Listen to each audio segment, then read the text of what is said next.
preparing, we were discussing the mindset of the people who work with you in your clubs, whether with Planet Fitness Growth Partners or with Briggs Buddies. And as we can see, especially with the work that HRSA has been doing, remarkable job since March, trying to revive the spirits, the droopy spirits of people who some said, you know what, that's enough. We're closing. We're losing that fight. Others that tried and said it's going to get better. We'll get through this. And then when actually time was really taking its toll, then they're going this dip. And you said, well, you know, there's an explanation for that. There's a psychological chart, actually. Would you like to run us through this chart? That'd be great if we could throw that up now. Yep. And I came across this chart. Besides the things that you stated, I'm also a member of the board of psychiatry for Johns Hopkins Psychiatry and Behavioral Sciences. And if you don't know Johns Hopkins, it's at least in the United States, it was rated the top psychiatric hospital in the United States for the last either 30 to 50 years, I forget what.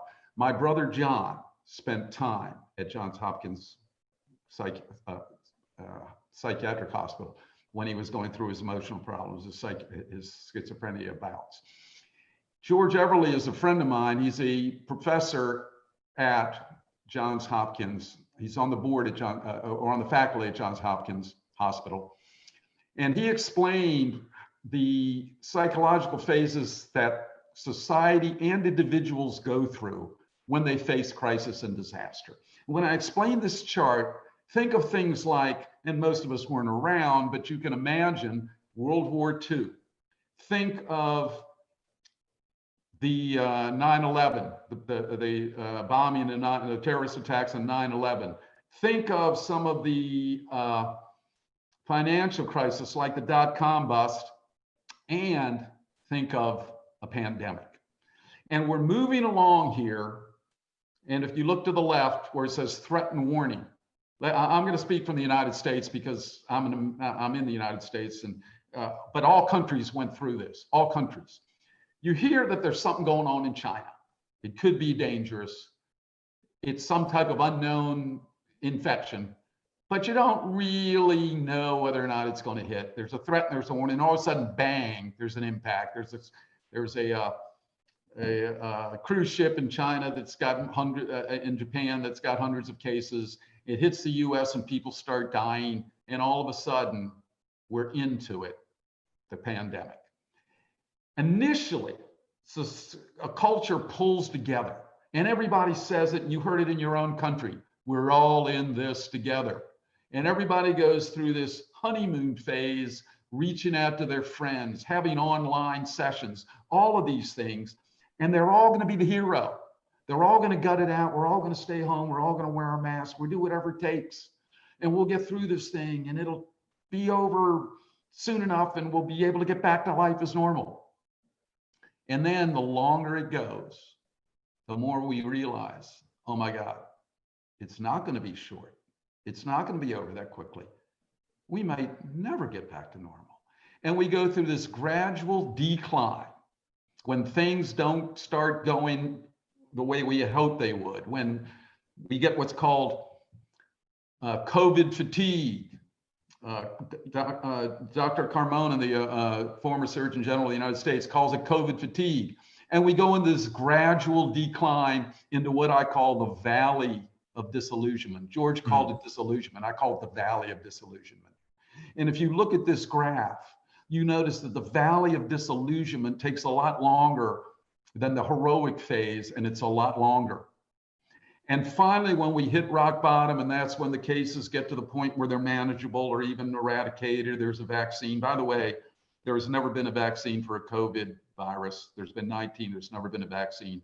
I'm going on record as stating I'm not optimistic there will be a vaccine. I think there'll be treatments, but I'm not sure about a vaccine. But the point is, there'll be treatments, there'll be recovery, there'll be immunity development, resilience will be developed. And I think that's our greatest hope. And I'll go on record as saying that as well, the resilience of the human body. And we'll begin to come out of this thing. And you see how long that recovery takes. And the first anniversary of the pandemic, there will be a slight setback, but for the most part, we'll come out of this. So here's the problem. The thing that fills the gap between the known and the unknown, if you let it, is fear. And right now we are going down this valley of disillusionment because we don't know how to treat this thing. We don't know how long it's going to last. We don't know how it's going to affect us long term. We don't know whether we have the financial, all of these things. And we're filling this gap with fear. And it's driving our morale down, our psyche down. It's creating the parallel pandemic. Do you know what the parallel pandemic is? Mental health, mental illness. Here's an interesting statistic. I'm, as I said, I'm a member of the board of, as you said, I'm a member of the board of the Global Wellness Summit. So I sit in all their webinars wherever I can. They have one a week on different topics. And they had Euro something or other. It was a big firm that does surveys and consumer opinions. And they rated the 4 big demographic areas: Gen Xers, millennials, boomers, and one other. What's the other one? There's one other. I'm losing them, but the 4 big ones.